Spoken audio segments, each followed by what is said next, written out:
A late summer dust storm boils over the red mesas like a living wall. Heat clatters a broken wagon's loose wheel.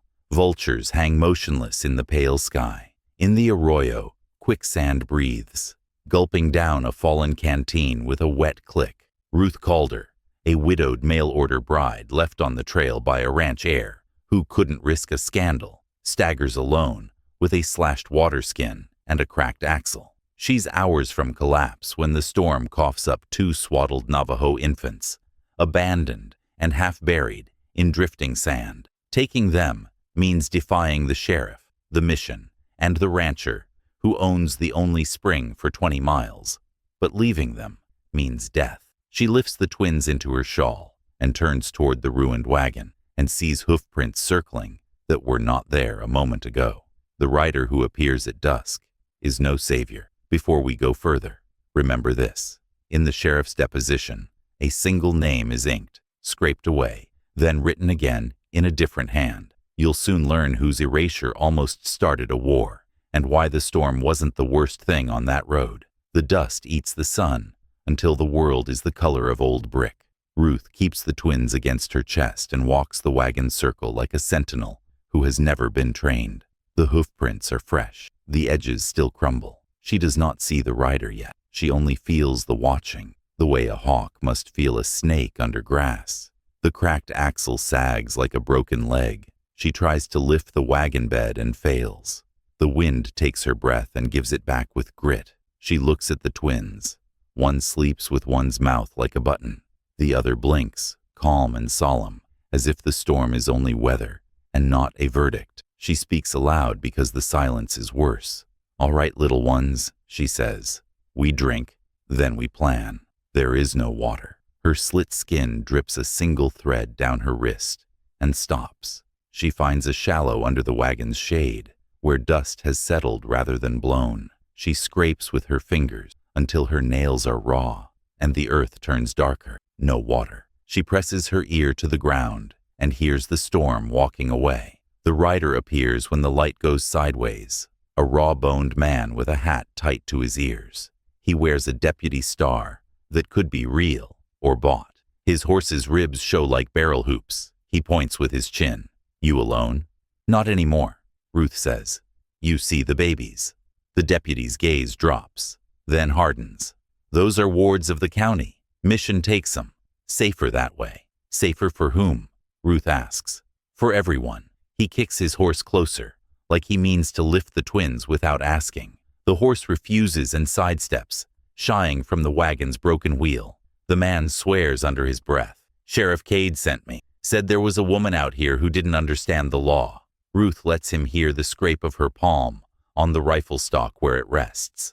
Against the wagon. She knows how to shoot with both eyes open. She also knows the recoil will put her on her back. She isn't sure it matters. "You can tell Sheriff Cade I understand enough." He leans forward on the saddle horn. His breath smells of old coffee. "There's a spring, widow. Tolliver's. Come quiet, and the twins'll have milk by sundown." "The spring belongs to a man who cut my water skin," she says. The deputy's face does not move. Only his fingers go still on the reins. "You sure it was him?" "I watched his knife," she says. "He said he couldn't risk the talk. I was inconvenienced." She smooths the twins' blankets. These two are not inconvenient. They are alive. The deputy looks past her toward the mesa. "Storm makes folks dramatic," he says. "Pack up. You can help me mend an axle," she says. He snorts. "I can help you not hang for kidnapping." He points to the shawl. "Give 'em here." She holds his eyes and says nothing. The wind drops. For a moment, the land is still, like a chest between breaths. The deputy's horse flicks an ear and looks toward the ridge. The man looks too. "Riders," he says, simple as a clock. Ruth follows his gaze. Up there, small against the falling light, figures stand like stones, and then move. The deputy swallows. "You see what I see?" "I see people counting," Ruth says. "Counting lamps in town before they come down." The deputy licks his lips. He wants to pretend bravery. He wants to believe he holds the biggest law in this country. He doesn't. He backs his horse. 3 steps. "I'll tell the sheriff you're coming," he says. "He'll expect you by dark." "We'll come when these two can safely travel," Ruth says. with witnesses. He rides away briskly, as if speed is a shield. Dust follows him like a rumor. Ruth waits until the hoofbeats are gone. Then she puts the twins under the wagon and stacks saddlebags for a windbreak. She tears strips from her petticoat and binds the cracked axle tight enough that the wheel doesn't wobble clean off. She tells herself, "This is what hands are for. You fix what you can. You face what you cannot." When night takes the rim of the desert, she lifts the infants and walks them across the flats. Her boots sink in patches where dry crust hides soft sand. Once, her heel plunges and the ground grips. She goes still. She feels the slow pull of the earth taking her weight, the way a patient's mouth might test bread. She eases back, inch by inch, her heart drumming in her throat. She steps wide of that alive spot and keeps walking. The town is a handful of lamps, and a bell you do not hear until the air cools enough to carry sound. Ruth smells wood smoke, then stale beer, then the sweet iron of a blacksmith's shop, asleep. She goes to the mission because a door with a cross is a door that must open. It opens. A woman with tired eyes and a braid, banded in red string, lets her in. "I am Maria," the woman says in Spanish first. Then, in careful English, "Give them to me." Ruth does, but she keeps her hands near. Maria tests the babies' bellies, their mouths, and the backs of their necks. She looks at the stitching on their blankets with a tenderness that does not soften her mouth. She brings a small pinch of corn pollen from a tin and touches each baby's forehead. "We keep them warm," she says. "We do not speak their names yet." "Do you know their names?" Ruth asks. Maria looks toward a dark hallway where shelves hold ledgers, paper, and a jar of ink as black as a night with no moon. "Names have a way of vanishing on paper," she says. "Better to keep them in the mouth until the right ears arrive." Ruth understands more than Maria says. She sits on a bench with the twins in her lap and listens to the storm finish itself against the mission walls. The deputy's boots scrape the threshold. He does not enter. Sheriff Cade enters. He is a big man who tries to be a bigger idea. His badge is clean. His hands are soft. His voice is the kind that believes itself. "Evening," he says to the room like a favor. "We have a procedure." Maria does not bow. The procedure is to keep them alive. Cade smiles as if he appreciates humor. "The county appreciates charity. We have a place for these little ones. Proper Christian custody," Ruth says. "Where?" Cade's smile thins. "Widow, you are visiting. Leave the county work to the county." Ruth lifts the twins without rising. "I'll leave when they have milk, a safe bed, and a name that won't be scraped off a page." Something passes over Cade's eyes when she says, "scraped." He glances at the hallway. He glances at Maria. He looks back at Ruth and softens his voice like a hand dipped in oil. "No one is scraping anything. You can sign a statement that you found them. That's all the law needs." He takes a folded paper from his vest, a seal in blue wax, a blank line for her name. A witness line is already filled. The initials are neat. E.T. The ink is fresh enough to shine. Ruth's throat goes tight. She sees a knife flashing in the sun. She sees a hand that smells like pomade and sweat. She hears a voice. "Can't risk a scandal, Ruth." The paper trembles between Cade's fingers. She studies the handwriting, then looks away before her face betrays her. "I'll sign after they drink," she says. Cade nods as if he has allowed this grace. "By all means." He pulls a pencil and, without looking, rubs the eraser once across the initials. The shine dulls. The letters blur. He is not careful. Men who do wrong for money rarely are. Maria takes the babies to a small back room where a girl heats goat milk by the stove. She returns with a small bottle. Ruth holds one twin. Maria holds the other. For a few minutes, there is only the sound of sucking and the smell of warm tin. Cade watches with an impersonal interest, like a banker watching coins counted. When the babies sleep, Cade clears his throat. "The spring is under Mr. Tolliver's protection," he says. "He is generous with his water. He asks only that we follow the law." "Does the law now travel with a knife?" Ruth asks. Cade's eyes flick, just once, to her slit-water skin hanging on a peg. "If you have a complaint," he says, "you may make it in writing." "What happens to complaints in writing?" Maria asks. Cade's smile does not reach his eyes. "They are filed. he says. He taps the folded paper with his finger. We will need this signed tonight. He leaves them then, because men who believe they own a town do not linger where women are not afraid. Maria waits until the door closes. She goes to the hallway and brings a ledger bound in cracked brown leather. She opens it to a page where the numbers are small and exact, and the names run in a narrow column, like a string. Her finger touches an entry a week old. Twin. Unnamed, it reads. A fee next to it. 3 cents, short of a burial. Who died? Ruth asks. No one, Maria says. That is what the bell was for. It tolled, and nobody came. Yet the ledger shows a line. Who keeps that book? Jonah Pike, Maria says. Undertaker's son. He has been taught not to ask. He has started to ask. Ruth feels a chill that has nothing to do with the night air. She looks at the twins. They sleep against each other like 2 small moons in one sky. She thinks of names not spoken. She thinks of the scrape of an eraser on a fresh line. In the morning, she walks to the undertaker's shop, because fear is dull and questions are sharp, and the sharp thing keeps you moving. The shop smells of pine, lye, and the faint iron of old blood. A young man with ink on his cuff looks up from a long table. We're closed, he says out of habit, and then sees the twins. His voice loses any shape it had. Ma'am, you're Jonah, she says. His throat works. Yes, you logged a burial for a child that hasn't been buried. Jonah looks at the book as if it might answer. Pa tells me to mark what is brought in. Sometimes what is brought in is a fee, not a body. He lowers his voice. Sometimes a sheriff asks you to write something in case a body shows up later. It keeps paperwork neat. He seems to hear how that sounds. His face reddens in blotches. I didn't like writing it. Show me all the lines like that, Ruth says. His eyes flick to the door. No one enters. He pulls the ledger and turns pages with the care of a man handling someone else's hand. There are 3 such lines. Each is paired with a storm day. Each was tied to a wagon that came from the mission, then left by the North Road toward Tolliver's land. Where do they go? Ruth asks. I don't know, Jonah says. I ask, and my father says, we're not the sheriff. Ruth thinks of the deputy's horse shying at the broken wheel. She thinks of the watchfire that burned like a small sun on the ridge. You should be the record, she says, if no one else will be.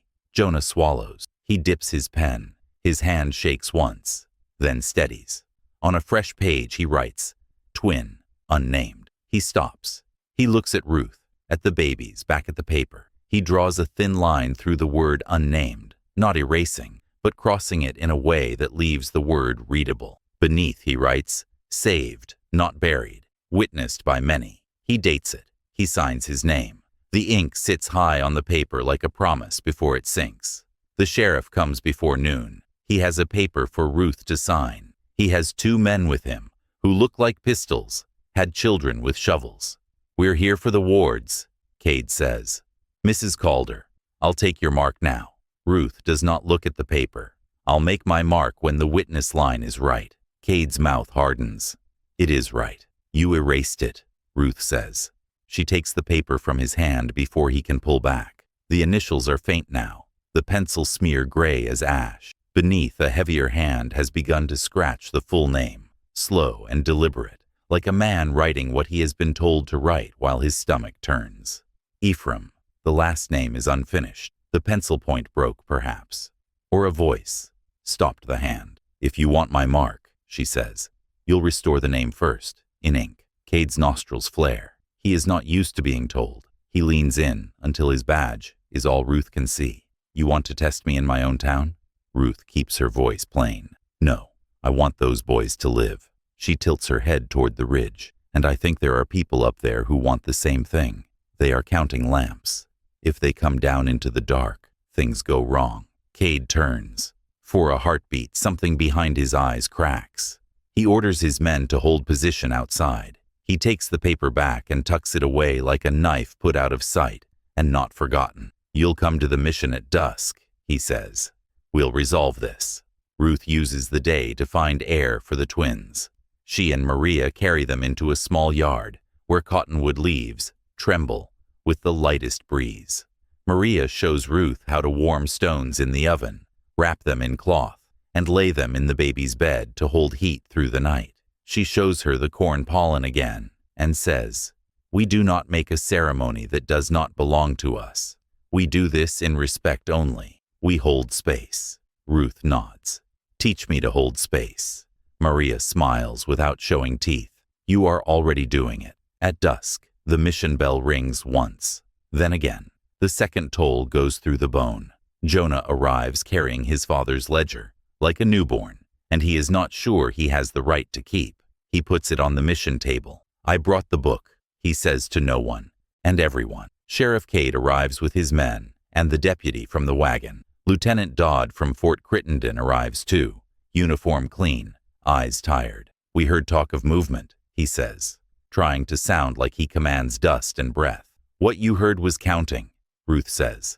"That is not the same as movement." Old woman Willow comes down the street with 2 elders and a young woman who walks 1 pace behind, as if bearing invisible weight. The old woman's hair is a white river. Her face is a map with many roads.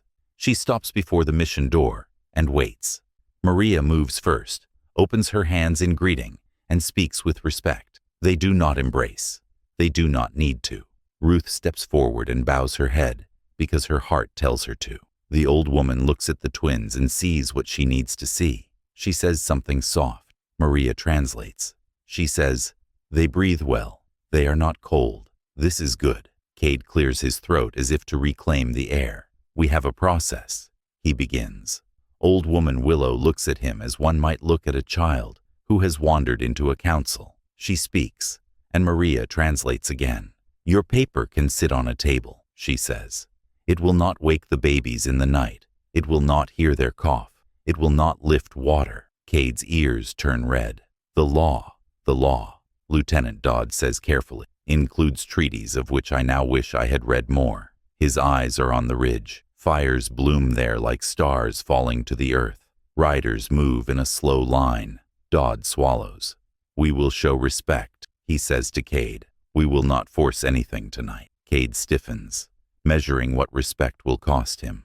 He is about to speak when a horse stumbles into the square, lathered and wild-eyed. The man on it is Tolliver's hand, the one who laughs at nothing unless Tolliver is laughing first. He is pale as flour. "Bounties posted," he gasps. $2 a head for the twins.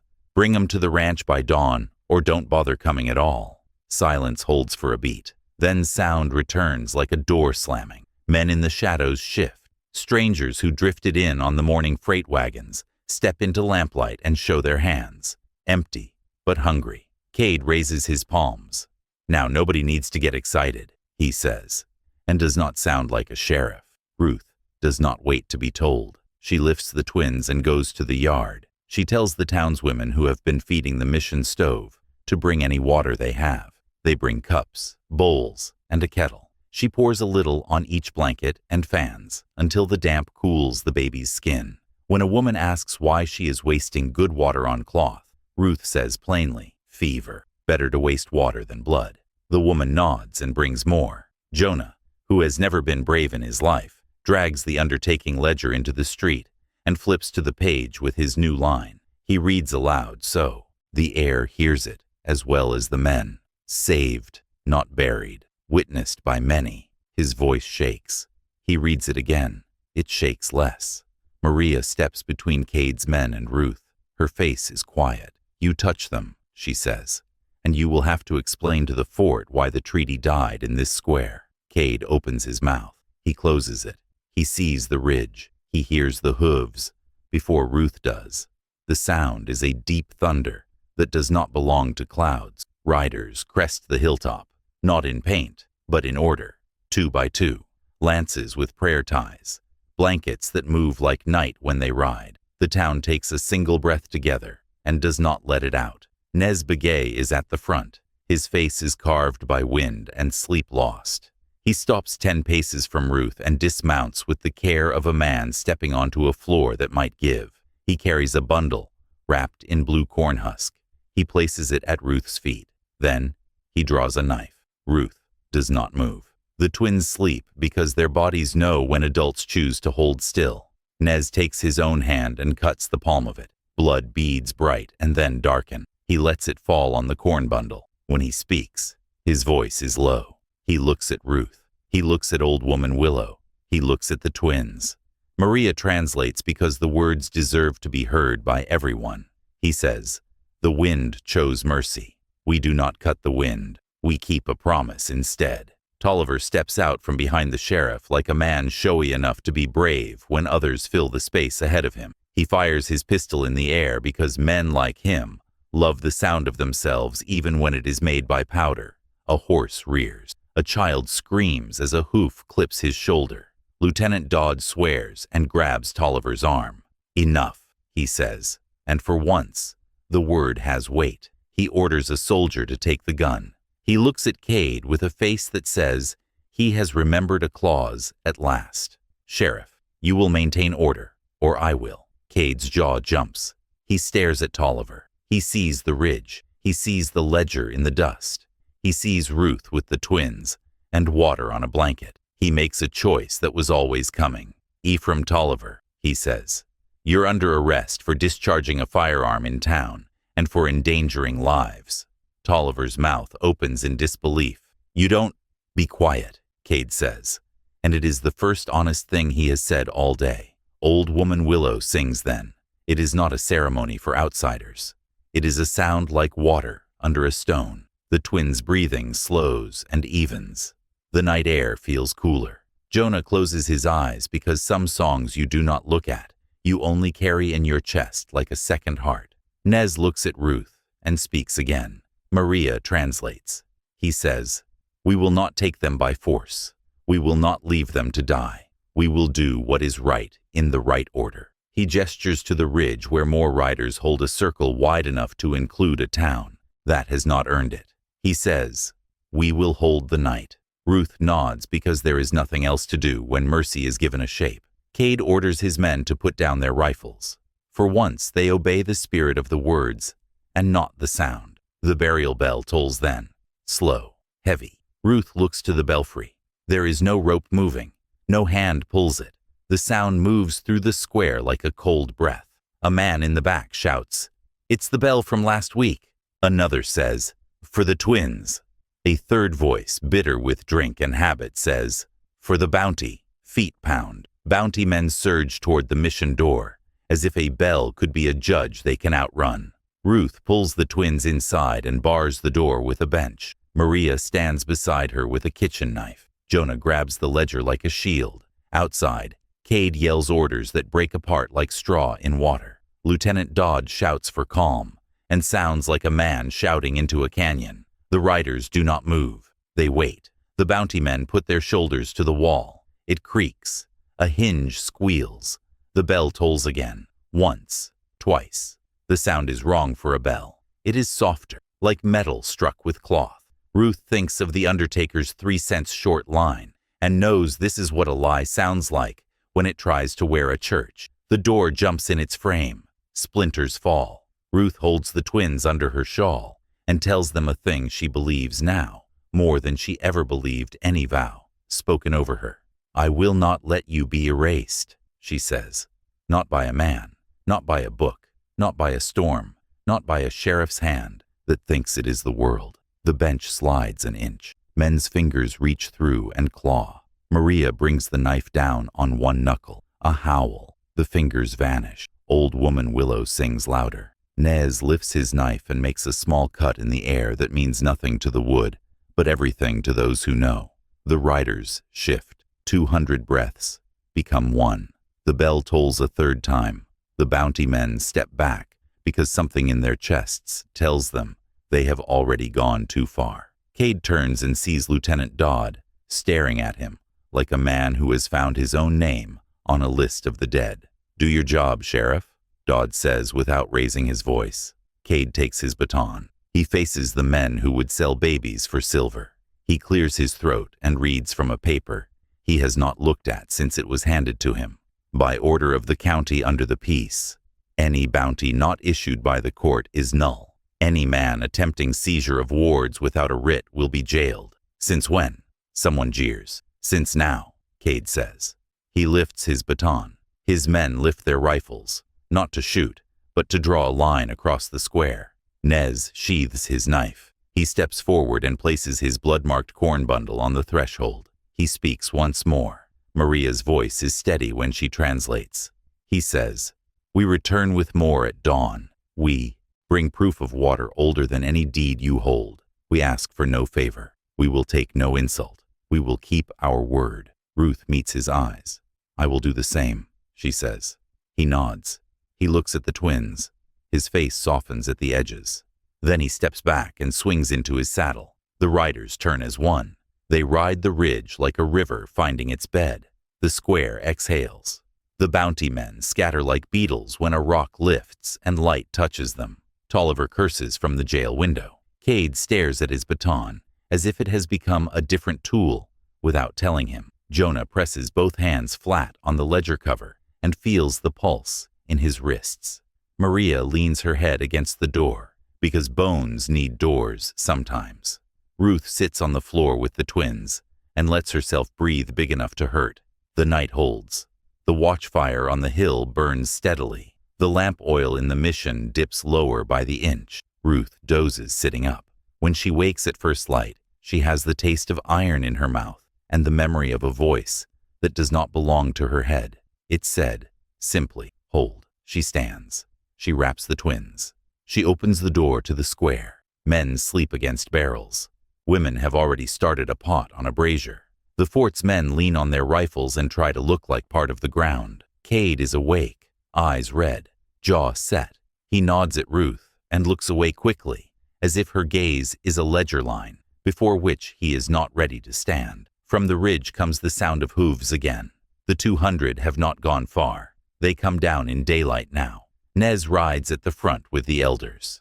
Behind them, men lead pack animals loaded not with rifles, but with rolls of paper and carved sticks bound with rawhide. Old woman Willow carries a staff inlaid with lines that look like a river's path in winter. Tolliver shouts through the barred window of the jail, "You'll hang for this!"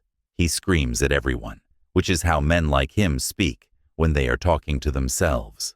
No one answers. Ruth holds the twins tighter, because fear does not vanish in daylight. It only shows different shadows. The bell does not ring. The riders stop. Nez raises a hand. The square quiets, the way a schoolroom quiets when a teacher lifts a finger. He speaks. Maria translates. He says, "We have come for what is ours, and to honor what is yours. We have come to correct a paper." He looks at Cade. He says, "Bring your paper." Cade's hand finds his inside pocket. He draws out the deposition, as if it is heavier than it was last night. He holds it, as if it might bite. Nez nods. Old woman Willow steps forward and lays the staff across the mission table. She unrolls a strip of buckskin. On it, a painted map, a spring marked by a circle and a small hand. Marks for clan, marks for the season. The elders set down a piece of carved wood with lines cut deep and dark. One line is newer than the rest. Maria speaks without being asked. She says, "This is older than your deed. This is older than your sheriff badge. This is the story of water. This does not change when a man runs a knife through a skin." Cade looks at Lieutenant Dodd. Dodd looks at the map. The soldier's voice is small when he speaks. "I can't rule," he says, "but I can read, and I remember a clause." He clears his throat like a boy about to recite. "Water sites in use before survey shall remain under the use and guardianship of the people using them." Tolliver rattles the bars. "Lies." Cade takes a step toward the table. He puts the deposition on the wood. He pulls a pen from his breast pocket and, for once, does not erase. He writes in a clear, deliberate hand the letters that belong to the witness line. The ink does not shine long. It sinks. He signs his own name below. Small. He speaks, but not with the certainty of a man sure of his place. "This paper will not be filed until we have the complete statement and the correct map attached," he says. "We will not seize the twins." Maria's shoulders drop, as if a weight has moved from bone to ground. Jonah exhales a breath he did not know he held since boyhood. Ruth closes her eyes for half a second and sees the ridge at dusk, and the watchfire, and the twins' small hands. She opens them when she hears new hooves on packed earth. A rider from Tolliver's spread staggers into the square, face ash-white, lips cracked. He points at the group with a shaking hand. "The seep," he says. "Someone put lye in it. Cattle. They're down. Froth at the mouth." He swallows. Dead. The square turns. Faces swing toward the jail window, toward the man who would rather poison water than grant it. Tolliver bares his teeth. "Prove it," he says. Jonah flips the ledger to a blank space and writes without being told. "Seep deaths. Cattle. Sudden." He looks at Tolliver through the bars. "I can prove ink," he says, and his voice does not shake this time. Ruth feels the ground tilt under her, as if the quicksand has come up into the air. She knows this is not finished. The twins stir, as if the air had changed temperature. She tucks them closer and looks at Nez. He looks back, and for a heartbeat, she sees his grief and his fury sit side by side, like two men forced to share a table. Then she sees both turn into something like resolve. He nods once. It is not thanks. It is not farewell. It is a promise that has not yet been spoken. Before anyone can speak again, before any man can pretend he owns the day, a sound rolls across the plain from the direction of the ranch. Not hooves, not wind, a boom with a hiss under it, a barrel exploding when lye finds wet wood. Smoke rises in a black stripe. The twins wake and begin to cry at the same time. Ruth holds them against her heartbeat. The town looks to the smoke and then back to the square, where paper and buckskin lie side by side on a mission table. Old woman Willow rests one palm on the staff. Her eyes are full of storms that have already happened and one that is about to happen. The burial bell begins to toll again, slow, wrong, and heavy, even though no hand pulls the rope and no body lies on a board. Smoke climbed like a black stalk from the direction of the ranch. The wrong bell kept tolling, slow and heavy, as if a hand under the floorboards were dragging iron with each breath. Nez looked once at the smoke, once at the twins, and then at Ruth. He said a few words. Maria made them plain. He says, "This is his own fire. Let him smell what he lit." Lieutenant Dodd sent 2 soldiers to ride to the seep and count bodies, so the army could pretend it knew the facts. Sheriff Cade kept the deposition flat under his hand, as if paper could steady the ground. Jonah rested his palms on the ledger cover and felt his heart strike against the leather like a trapped bird. Ruth pressed the twins to her chest and tried to read the wind for heat, dust, and trouble. The bounty men did not leave. They lingered in doorways and behind freight wagons, counting how many riders had come down and how many had stayed on the ridge. They watched for small weaknesses, a baby cry without a woman's answer, a guard change, a soldier rubbing his eyes.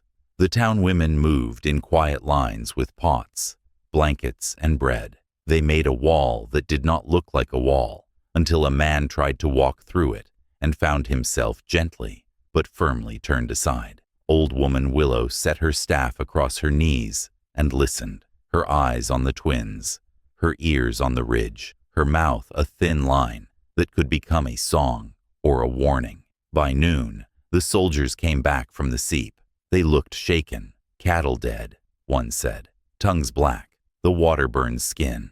He raised a palm with a red blotch to prove it. Dodd shut his eyes briefly, opened them, and found Cade. "That's attempted murder by poison," he said. Cade glanced at the jail window. Tolliver stared back, unshaven, eyes bright with the kind of certainty that never survives noon. "Attempted on who?" Tolliver called. "Cows. You can't jail a man over cattle." "You can," Cade said, and surprised himself with how easy the words felt. "And I will." Maria brought a satchel from the mission's back room. It was a poor thing, patched. The strap had been mended with 2 different colors of thread. She set it on the table beside the deposition. She did not look at Cade. She opened the satchel and took out a flat board wrapped in cloth. She unwrapped the cloth and showed a sealed packet, red wax marked with a stamp, "Not used in this town." The seal looked like a thumb in old paint. "Santa Fe Hospital file," she said. "Signed by men who do not carry children, only pens. They paid priests to place native children far from their clans, their mothers, their land. I was told to sign one. I would not. They sent me here to be quiet. Cade stared at the wax as if it might crack. Without help, who else knows? Enough, Maria said. Not enough. Old woman Willow made a soft sound in her throat. It could have been grief. It could have been approval. She nodded once to Maria, as a woman nods to another woman who has carried a heavy thing without setting it down on someone weaker. Dodd took a step forward, then stopped as if the air weighed more in front of that packet. We should not open it in the street, he said. But he said it like a man admitting he wanted to open it right there. Ruth touched the packet with 2 fingers. The wax was warm from the sun and her skin. She thought of scraped names, struck lines, and the feel of ink pressed too hard into paper. We open it where truth will not blow away, she said. Inside, they moved to the mission hall. The bounty men drifted closer to the door, like flies to yeast. The riders stood without moving. The bell in the belfry stayed quiet, yet the wrong bell, whatever it was, gave one last dull stroke and then fell silent, as if it had remembered it had no right to speak. Inside, Maria set the packet on the table. She looked to old woman Willow, and the old woman nodded again, as if permission had always been hers to give. Maria broke the seal with the back of a knife, so the signet would not shatter into nothing. The wax parted with a small dry sound, like a beetle cracking. She unfolded papers that smelled of dust and ink, and men who had never walked past the edges of their maps. There were lists of payments. There were initials the same as the initials on Cade's draft, but in a different hand. There were references to placements during weather events, when local unrest made transfers less visible. Ruth read the words slowly, moving her lips as if tasting them might tell her where to spit. Jonah leaned in and pointed at a name. Here, he said, forgetting for a moment to be shy. The mission here. The wagon noted. The day of the storm. He turned to another page, another, and another. 3 storms, 3 wagons, 3 placements. He looked at Maria. You tried to stop this? I refused to sign the 4th, she said. Then I was sent here to count bandages. Cade shifted his weight.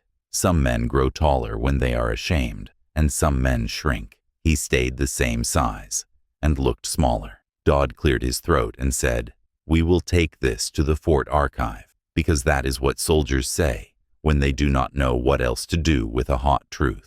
Old woman Willow spoke 2 words, and Maria smiled for the first time that day. She says, It stays here until it is safe to leave. Ruth put her hand over the packet. It will not be scraped, she said, and every person who had ever erased a thing flinched somewhere they could not reach. A small cough came from the doorway. Jonah's father, the undertaker, stood hat in hand, looking like a man who had walked into his own house and found strangers at his table. He took off his hat and folded it once, then unfolded it, then crushed the brim flat by accident. I don't want trouble, he said, but I'll say what I know. Sheriff told me to write that burial line in case there was a body later. I asked where a body would come from, and he said, not to worry Sheets with questions. That's my mistake. I wrote. My boy crossed it out and wrote truth over me. That's his right. I'm keeping his line. Cade's neck reddened. He lifted his hand, then let it fall. He looked at Jonah and nodded once. It looked like consent and felt like an apology. Outside the door, a murmur gathered, the way wind stacks up against a barn before it squeezes through a crack. Ruth lifted the twins. She felt heat through their blankets, fever rising. She called for water. A woman from the street brought a bucket. Ruth wet the cloth again and laid it across the babies, whispering what she would want to hear if her head burned. You are not alone. You are not forgotten. You are not a line to be scraped. The murmur turned jagged. Men's voices, bounty voices, sheriff voices are answering harder this time. A bottle broke. A horse snorted. And then there was the sound of a fist meeting someone who had earned it. Dodd looked at Cade. Hold them outside, he said. If they push through the door, I cannot explain what happens next. Cade nodded, and for once, moved first. He stepped into the square with his baton and his badge, and the memory of a ridge full of riders pressed tight behind his eyes. He raised his voice. There's no bounty in this town. You want to work, so line up at the freight office. You want to drink, do it quietly. You want to touch those babies, you try me first. The words surprised him as much as they surprised anyone else. But the first rule of a town is this: say a thing out loud, and sometimes it becomes true. A bounty man laughed too loudly. He showed 2 empty hands. "We can buy law and sell it back," he said, drifting closer. Cade stepped into him like weather. The baton came down once, exactly as hard as it needed to, and the man folded without drama. His friends discovered other interests in other alleys. At the jail window, Tolliver began to shout again, then thought better of it. Smoke from his ranch thinned, blew flat, thickened again. He was a man built on a spring that was not his, and you could see him trying to find water in his own mouth, and finding only spit. Nez entered the hall without noise and stood by the table. He put a small bundle wrapped in buckskin beside the hospital file. He opened it with 2 fingertips. Inside lay a tiny pouch of corn pollen and a scrap of weaving that matched the twins' blanket. He said something that made Maria swallow hard before she made the English. He says, "These were their mothers. We followed the trail to the mission. The trail ended there. We thought they became wind." His eyes went to the twins and stayed. The calm left his face for a heartbeat. It returned. He says, "You kept them between your hands when you had nothing left to hold. That is what we remember." Ruth wanted to say, "I was afraid. I wanted only air. I wanted to lie down in the storm and be done."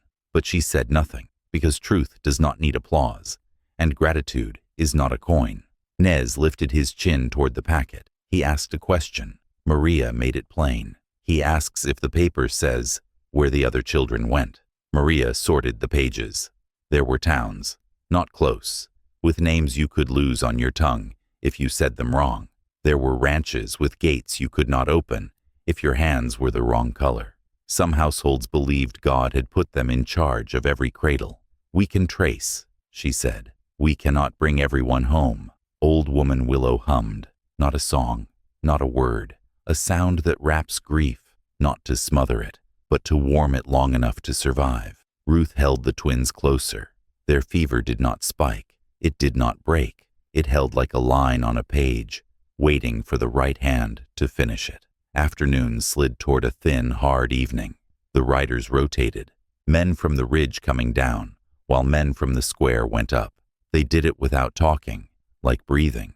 Strangers with hands built for taking drifted away when they realized the town would not turn its back and the ridge would not look away.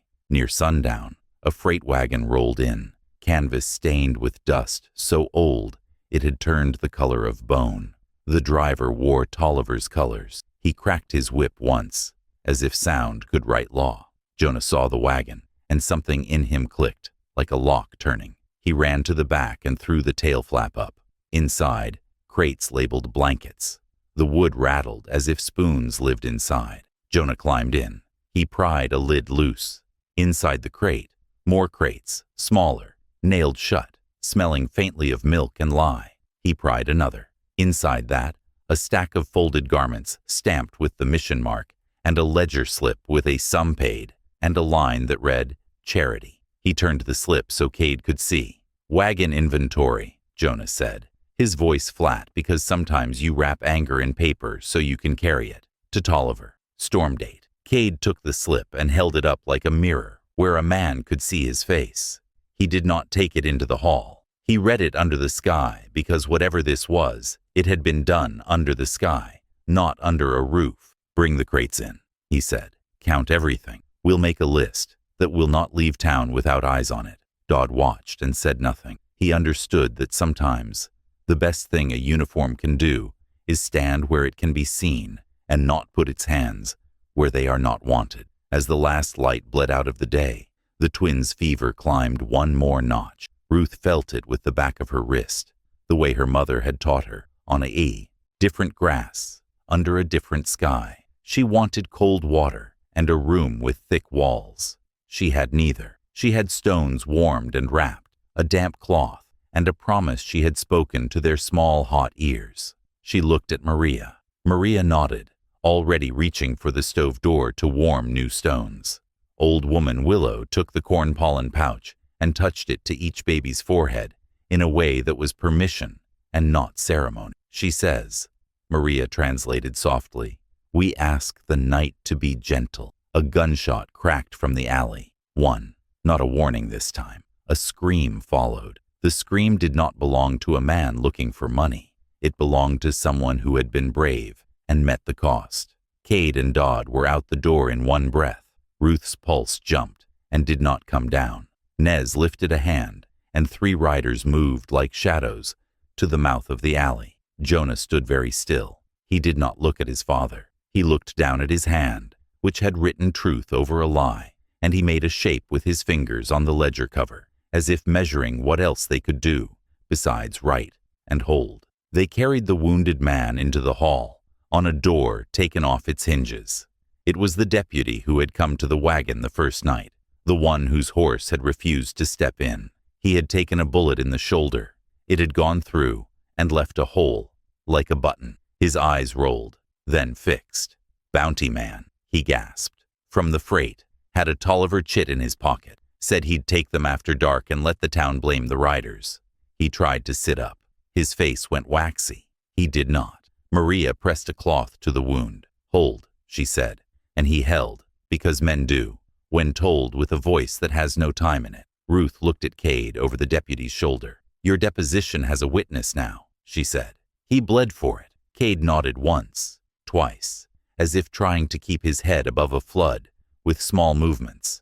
He turned and went to the jail. He opened the door with the key he wore over his heart. He walked in. Tolliver took 1 step back, then 2, because even a man who believes he made the river will step away when he hears it coming. Voices rose. Then Cade walked Tolliver out, with his hands behind his back, and put him in the middle of the square. He spoke in a voice that had learned what it was for. "You are under arrest," he said. "Not for talk, for acts, for poison, for paying men to take what is not yours, for firing in a crowd, for trying to break a treaty you never bothered to read." Tolliver laughed. It broke halfway and turned into something like a cough. "You think 200 of them scare me?" He spat toward the ridge. The spit landed on his own boot. He stared at it, like a man who cannot believe his own foot has betrayed him. Nez stepped forward until only a stick and a breath lay between him and Tolliver. He did not draw his knife. He didn't need to. He spoke a single sentence. Maria did not translate it into English for the square. She spoke it in Diné back to him and bowed her head. Later, she told Ruth what he had said. He said, "Men who sell children always teach their own tongues to lie first." Night took the square again. The riders made a broad circle. The town's lamps burned down to low cups of light. The twins' fever held. Ruth sat with them, whispering the names for parts of the day they had not seen yet. Morning, noon, evening, the blue part before dawn, as if naming them would bring them. Jonah kept watch over the ledger and the crates. Cade sat on the jail steps with his baton across his knees and his hat in his hands, looking like a boy who had just understood why men are supposed to be careful with power. Sometime after midnight, the wind shifted. Cool air came down from the ridge as if the night had been holding its breath and finally let it out. The twins' skin cooled under Ruth's palm. Not all the way.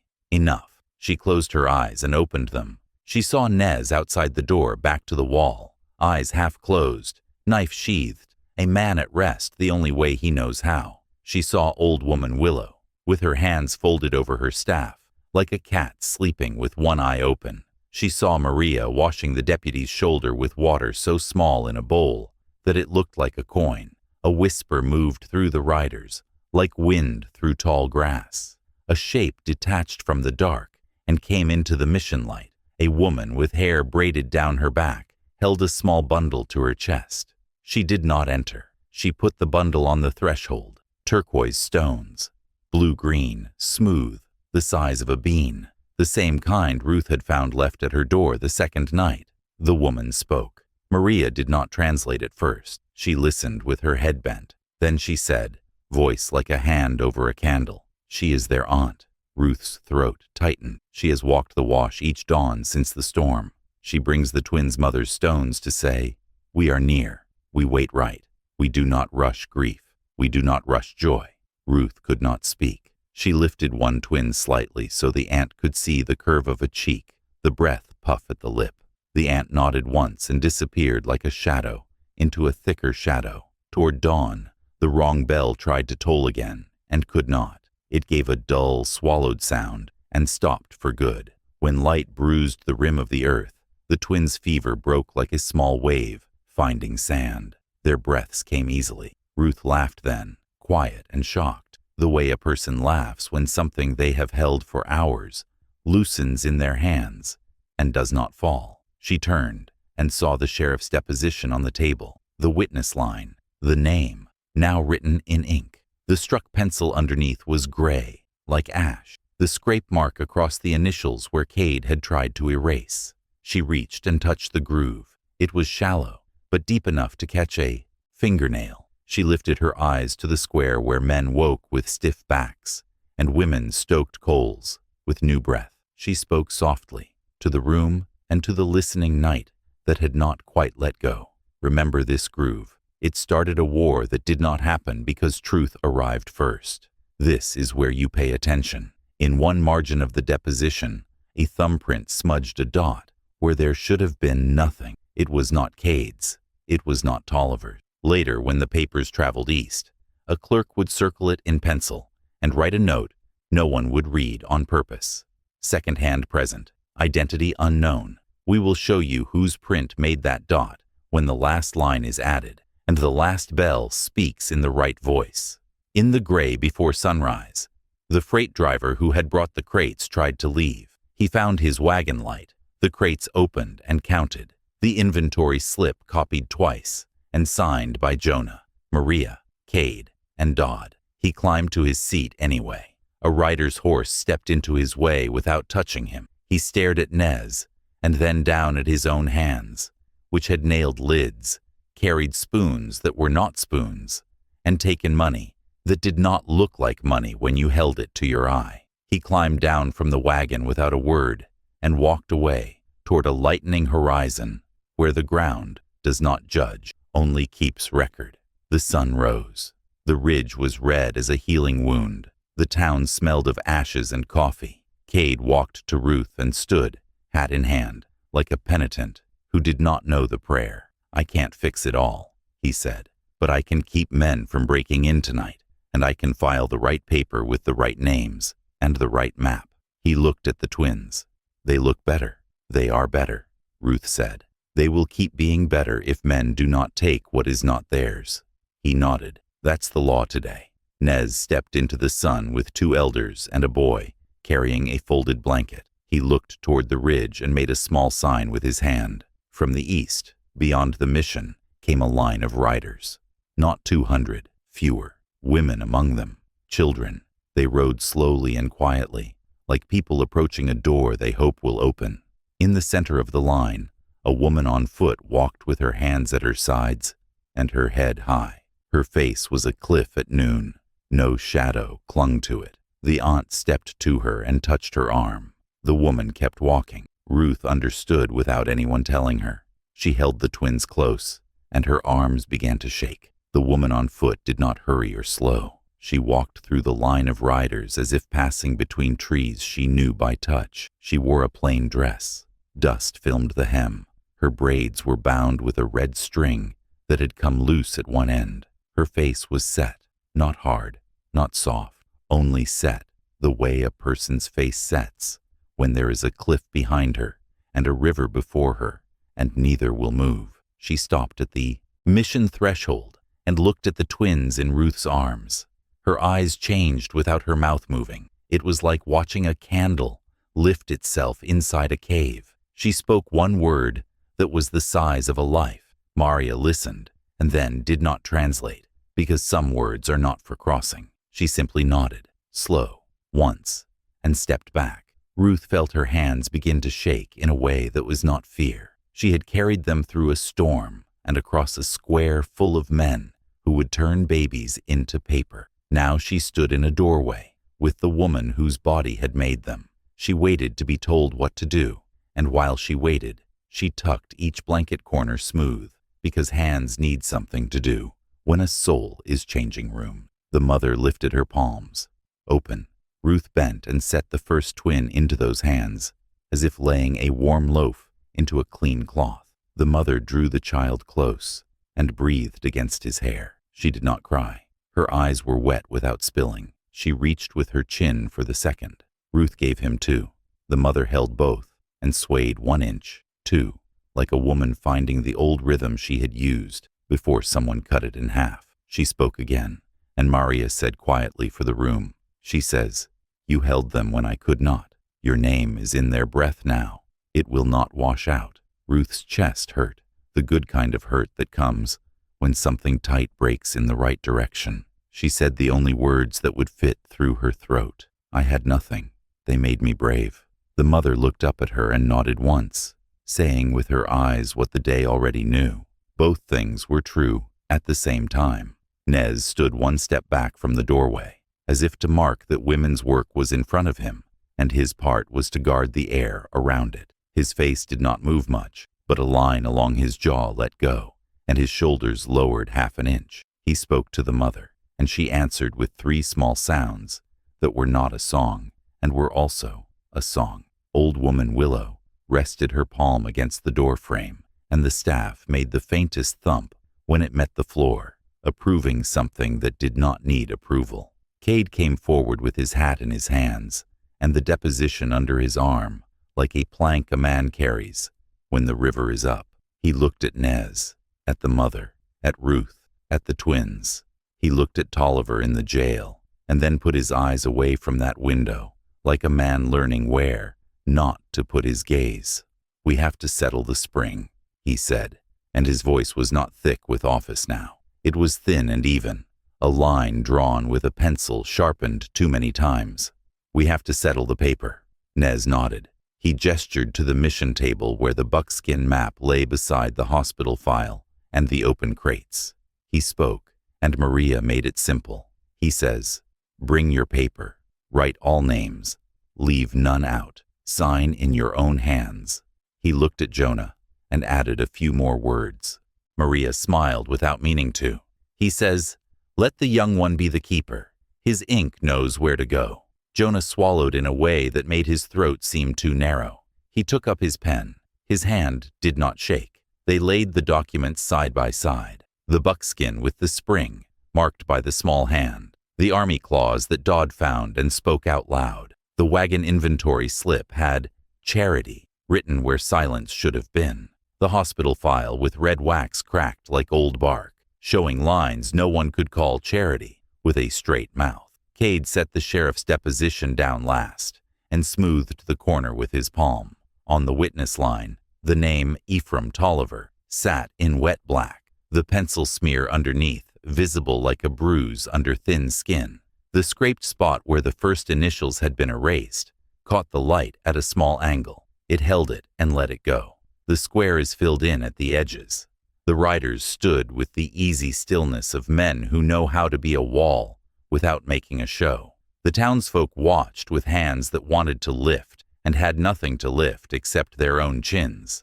Tolliver stared through bars, the way a fox stares through sticks when the trap is already on its leg. Cade signed where he was supposed to sign. Lieutenant Dodd added his name in a block soldier hand and then, without speaking, placed his seal from the fort on the edge of the clause so it would not wander in some office later. He looked across the table at Old Woman Willow. "I don't have a way to make paper show respect," he said, low, "but I can put weight where it counts." Old Woman Willow nodded and spoke a short string that tasted like flint. Maria gave the English. She says, "Respect is what you do when no one is making a list." Dodd's mouth tightened and loosened. He inclined his head. Nez drew closer. He took a knife from his belt.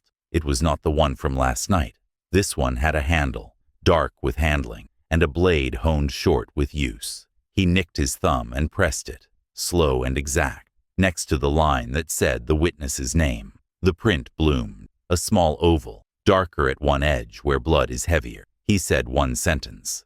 Maria did not translate, and then she did, because it mattered now. He says, "Let there be a mark that will not scrape mine." Jonah did not look up.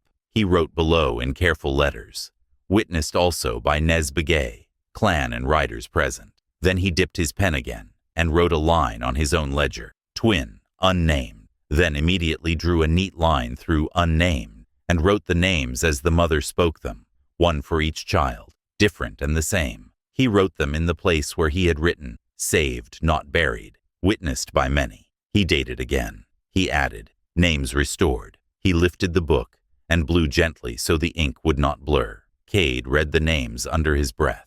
Something in him gave. He turned toward the EE, jail, and said without blinking, "You will be tried, Ephraim."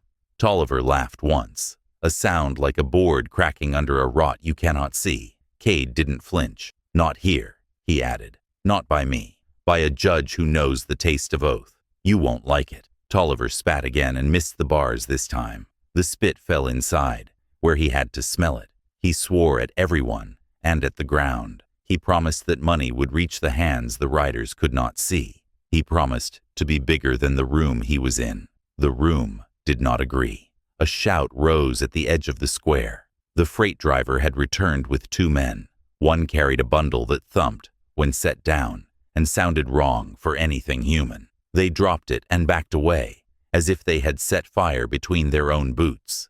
Cade signaled with two fingers. A soldier opened the bundle with a bayonet. A keg rolled out, lid scorched, the inside caked with lye.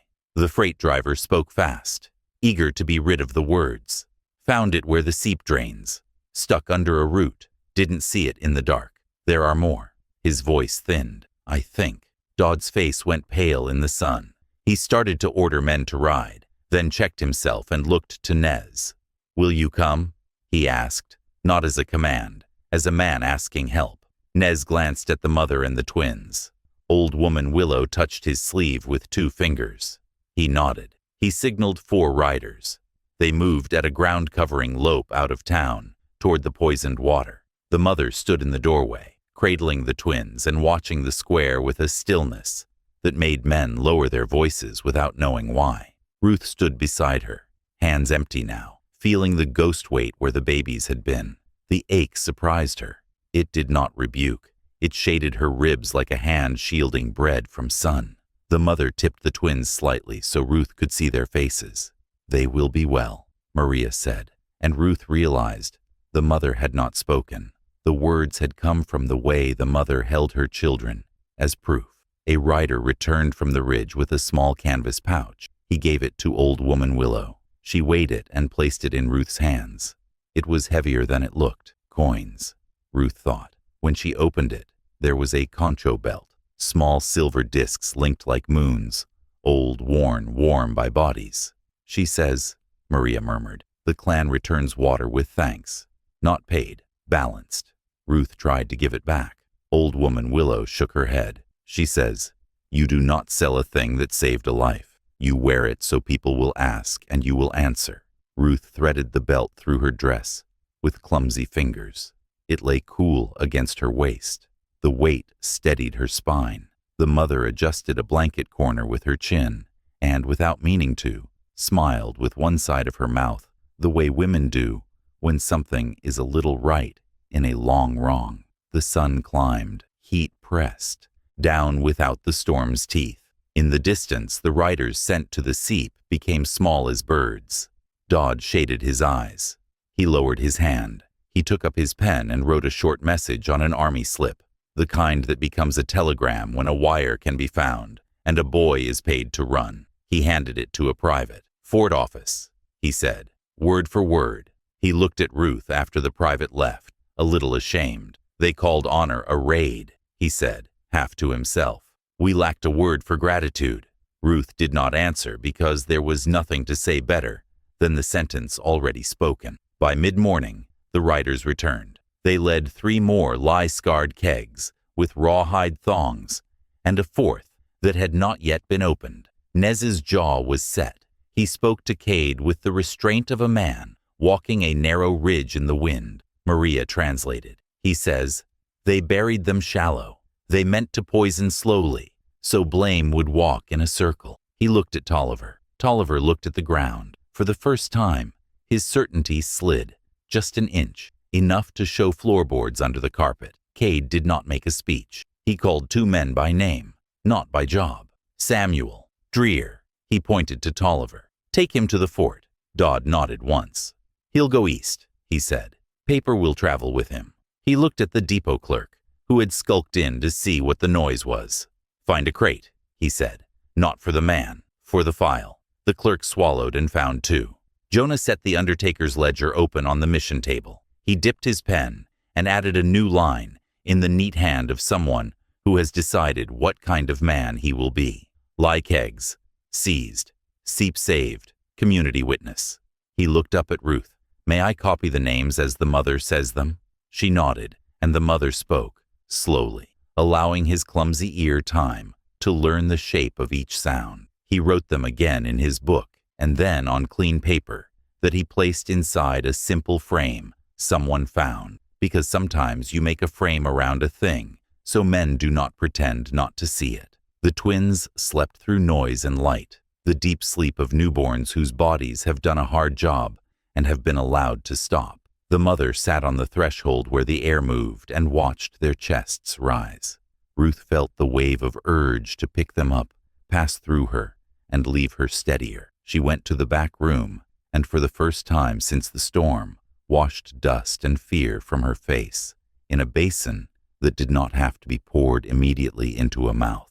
In the small mirror above the basin, she saw a woman with grit in her hairline and a concho belt that was not hers and would be now, and a mouth set in a line she had not known she could draw. She did not smile. She put her hands flat on either side of the mirror and said to the person there, "Stand." In the square, Cade called the town together, because there are things you do when the ground is changing, and one is to say the change so everyone hears the same sounds.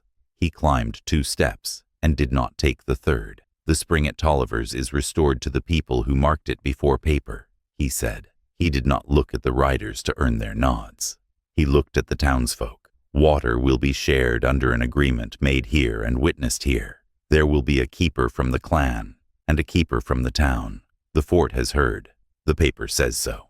He lifted the deposition with Nez's thumbprint and the map lashed to it with a string, and the army clause clipped on. If anyone cuts a skin to steal what flows, you will not like what happens next.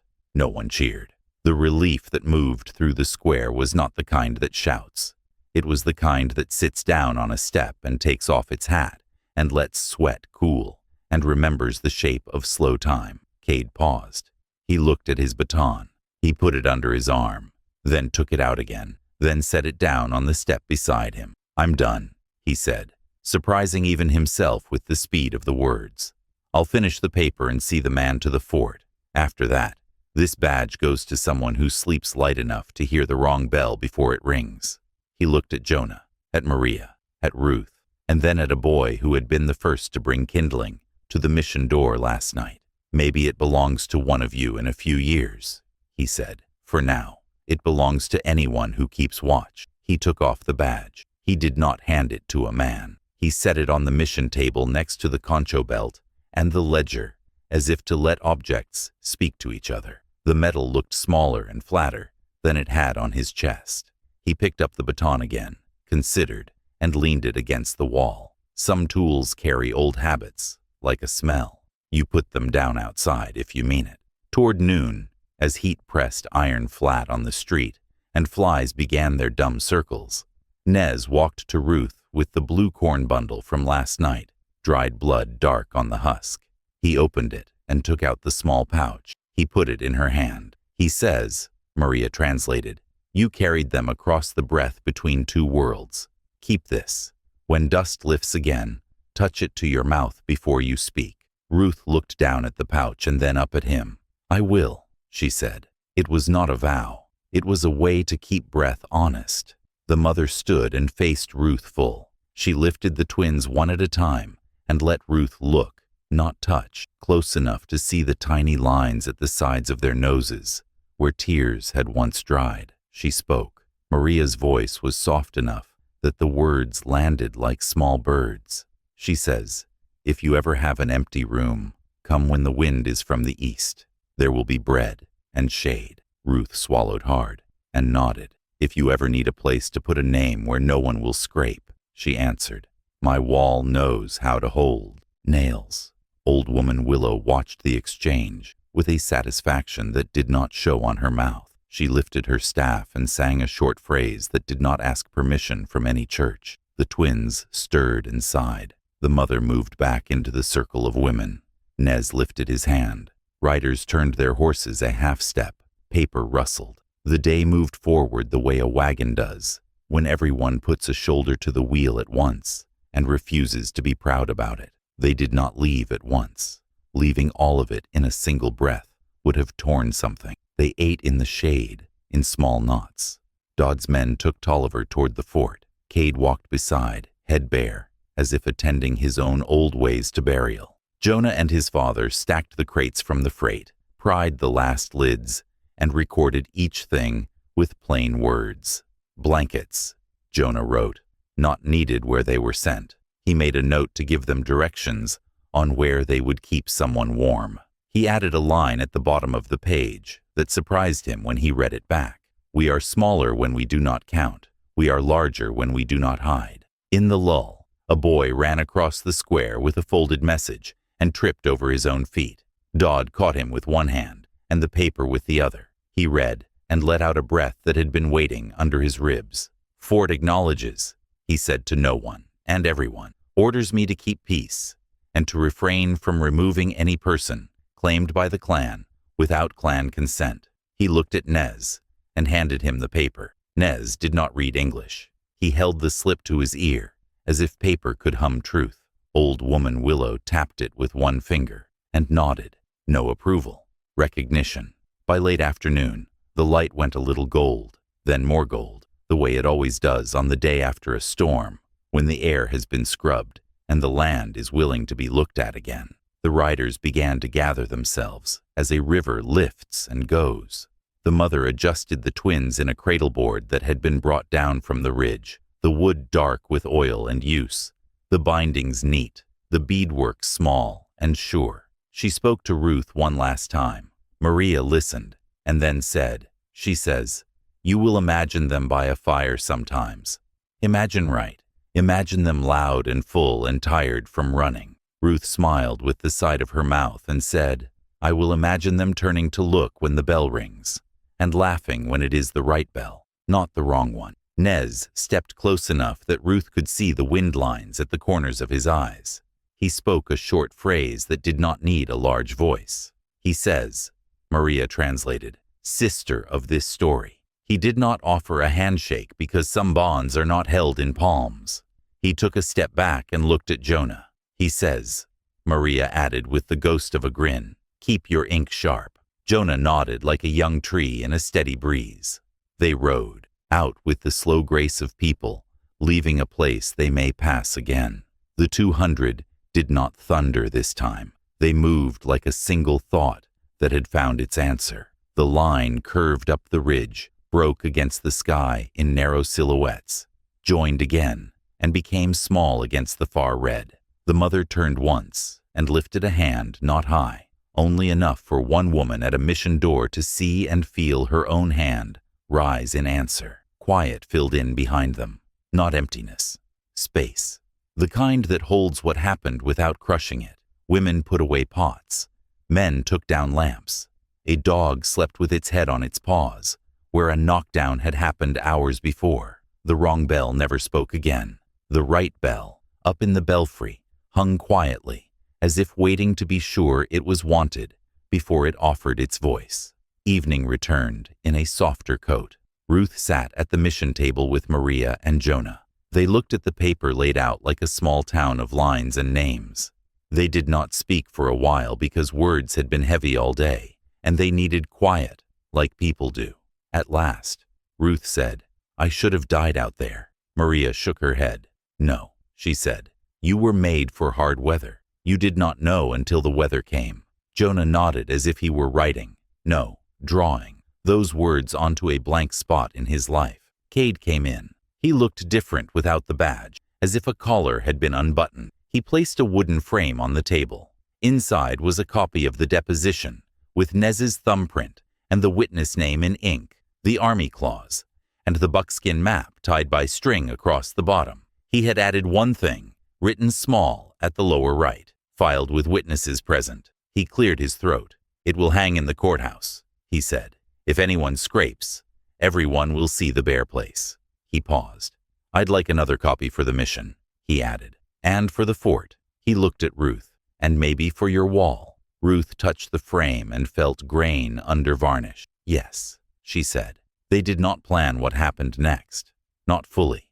Ruth found a room to rent from a widow who took one look at the concho belt and moved aside. She nailed a small shelf near the window and set the corn pollen pouch on it, because hands need to put important things where eyes will land. She hung the framed copy of the ledger page and the deposition above her table. She put a scrap of cloth under the frame so the wood would not mark the wall. She found work mending harnesses and stitching shirts because leather and cloth make sense in a world that often does not. She did not leave the twins out of her day. She carried the sound of their breathing, the way some people carry a tune under their breath while they grind meal. Maria returned to the mission and did not quit. She wrote letters to names in the hospital file, to towns with hard names, to priests who cared and priests who pretended to, and men whose money had mistaken itself for mercy. She could not bring everyone home. She could pry a few hands off a few cradles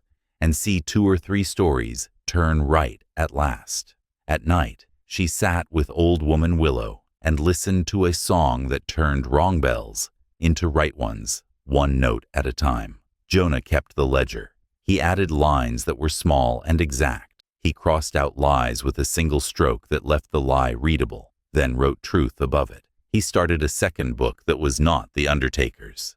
He titled it in his private head, Things We Refused to Bury. On the first page, he wrote the twins' names again, and the words, saved not buried, witnessed by many, because repetition is one way to keep a record from sliding off its nail. Lieutenant Dodd sent Tolliver east under guard with a packet heavier than the man, and more dangerous to any hand that might be tempted to open it in a quiet room. He wrote reports that were as dry as stale bread, and between the lines, managed to place 2 or 3 clauses where they could be found the next time someone tried to call honor a raid. He did not become a hero. He did not need to. He avoided becoming a coward. That was plenty. Sheriff Cade dug post holes for a while. He mended. He kept his head down in a way that did not hide. Sometimes he walked past the mission and touched the frame with one finger, just hard enough to feel glass. Once, weeks later, he saw a deputy star on a young person's vest and nodded. The young person nodded back. The badge had learned a new way to sit. After harvest, a storm came across the mesas. Not angry, only strong. It rattled the shutters and set the mission lamp to listing on its hook. Ruth stood in her small room and felt the old wind come under the door. Her hands went to the corn pollen pouch without thinking. She touched it to her mouth and said the first thing that came, "Let the truth be heavier than dust." The wind moved on. On her wall, the frame caught a flicker of lamplight and gave it back. That night, she woke with the sense that small hands had tugged her shawl. She sat up, listening.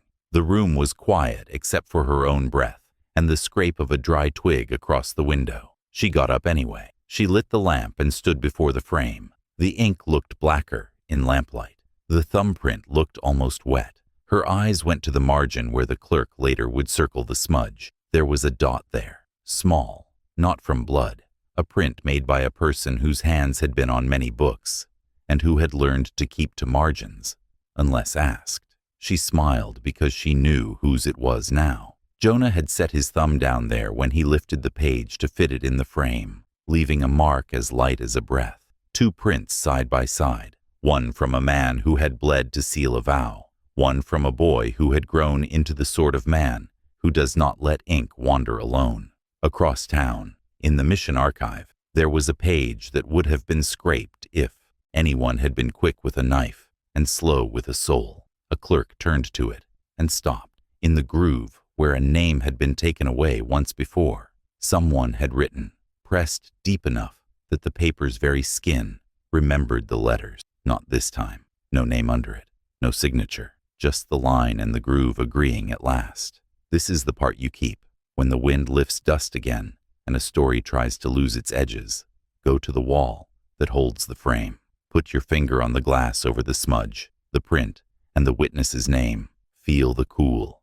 Watch your breath fog and clear. If a bell starts to speak where no rope moves, listen once, then once more, and then open the ledger that says saved, not buried, witnessed by many. If it speaks again, you'll know which page to open first.